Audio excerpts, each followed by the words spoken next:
Buongiorno a tutti e a tutte, come state? Io sto cercando di accettare l'idea che l'estate sia finita, o quasi. Qui dove abito, inoltre, le scuole sono già ricominciate, ma il meteo ci sta regalando delle giornate meravigliose che non abbiamo avuto neanche durante l'estate.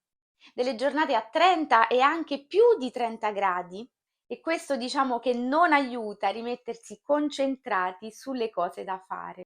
Piccola parentesi chiusa, in questo video vedremo qualcosa di molto semplice, ma anche di altrettanto fondamentale perché riguarda le basi della grammatica italiana, ovvero sto parlando del passato prossimo.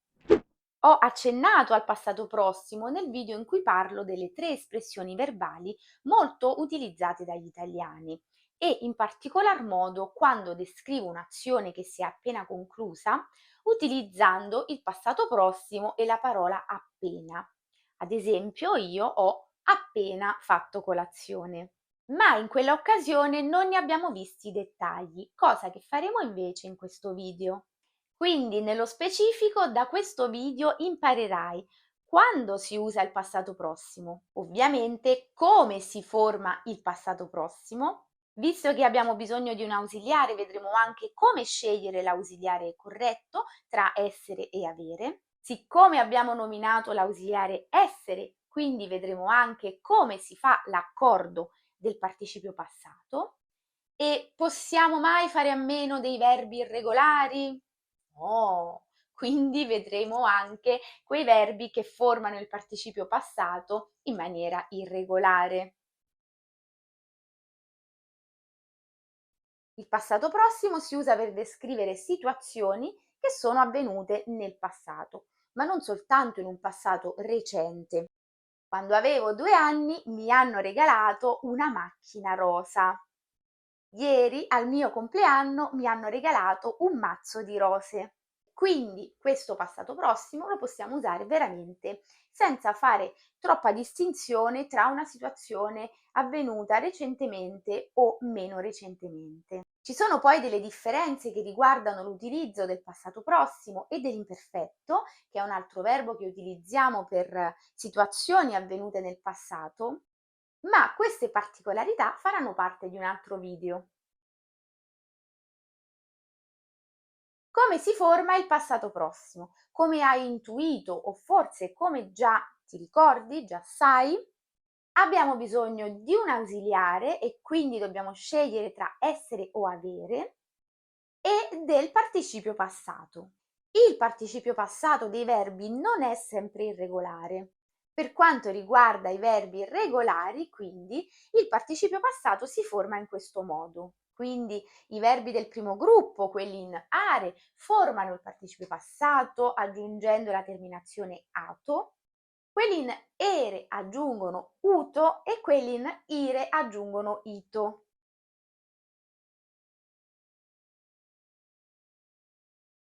Ieri sera sono andata in spiaggia, mi sono seduta sotto un albero e davanti al tramonto ho finito di leggere il mio libro. Quindi questo è per quanto riguarda la formazione del participio passato nei verbi che hanno il participio passato regolare. Ti sarai accorto poi che nella mia frase ho utilizzato sono andata, mi sono seduta.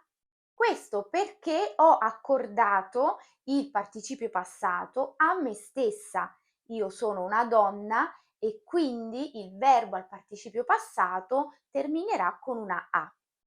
Se parli di te stesso e tu sei un ragazzo, il participio passato terminerà con una O.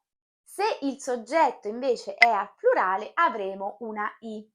Ecco l'esempio.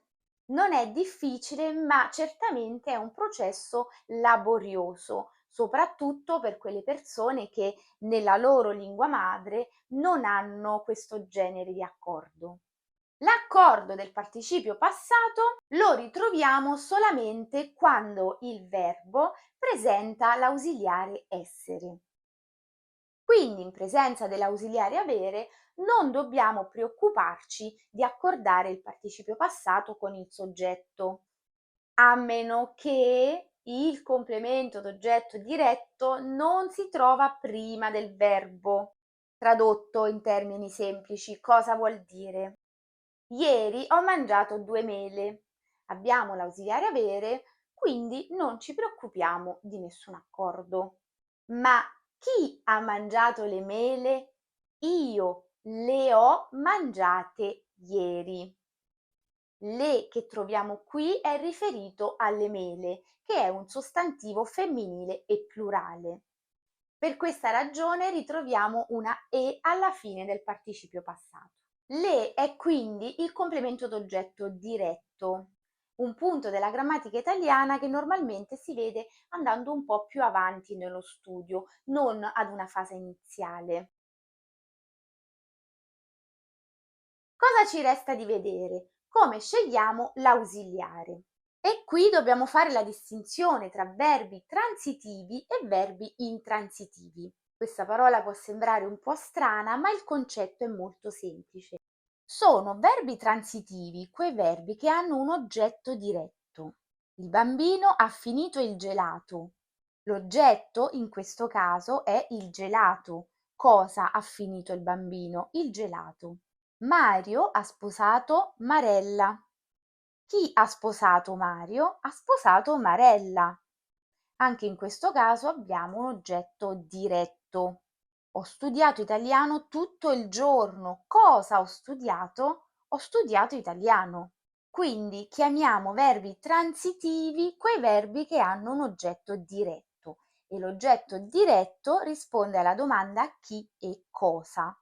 E allora in questo caso vediamo che l'ausiliare è avere. Ho visto un film bellissimo ieri sera. Ho preso un bel voto all'esame. I verbi intransitivi invece sono quei verbi che non hanno un oggetto diretto. Questa borsa è costata molto.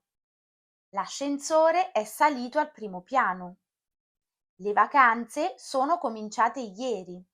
Quindi in questo caso abbiamo l'ausiliare essere. Facciamo ancora un esempio. Sono andata al mercato e ho comprato della frutta.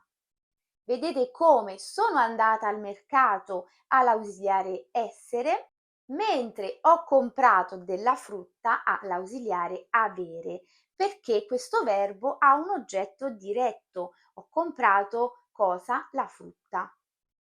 In linea generale possiamo anche tenere a mente che i verbi riflessivi formano il passato prossimo con l'ausiliare essere. Stessa cosa vale per i verbi impersonali, quelli di movimento e quelli di cambiamento. E qui, se vi serve, trovate uno schema di tutto quello che abbiamo detto. Abbiamo finito? No. Ci sono i verbi modali. Allora, con i verbi modali in generale utilizziamo l'ausiliare avere. Hai telefonato al dottore? No, non ho potuto. Oppure no, non ho voluto. E in questo caso abbiamo l'ausiliare avere. Non sono potuta andare a teatro. Non siamo voluti tornare a casa da soli. Qui abbiamo essere perché andare e tornare sono utilizzati con l'ausiliare essere, in quanto verbi di movimento. Stiamo vedendo veramente molte cose e diverse tra di loro in questa lezione. Diciamo che però per completare il discorso ci resta soltanto di vedere quei verbi che hanno il participio passato irregolare. Prima di tutto vediamo essere, stare e avere. Avere è regolare e quindi diventa avuto. Essere e stare hanno lo stesso participio passato, ovvero stato. Da notare che in italiano diciamo sono stato, sono stata e quindi anche con il verbo stare utilizziamo l'ausiliare essere. Per utilizzare bene il passato prossimo, come hai visto, non è sufficiente conoscerne solo la coniugazione, ma come adesso avrai imparato, bisogna anche scegliere bene l'ausiliare e fare attenzione all'accordo del participio passato. Fortunatamente in queste lezioni parliamo di lingua italiana e non di regole di astrofisica, quindi sono sicura, sono certa che non avrai alcun problema a memorizzare queste nuove regole e a metterle in pratica. Però una cosa te la devo dire, ci resta di vedere ancora tutti quei verbi che hanno il participio passato irregolare, ma non li vedremo in questa stessa lezione. Ed è un consiglio che ti do. Se per la prima volta stai studiando l'uso e la formazione del participio passato, datti del tempo per assimilare tutto quello che hai visto in questa lezione. Quando queste cose non saranno più così nuove per te, allora potrai guardare anche tutti questi participi passati irregolari. Come sempre un grande grazie per aver guardato la lezione e come sempre spero che sia stata utile. Ciao, a presto!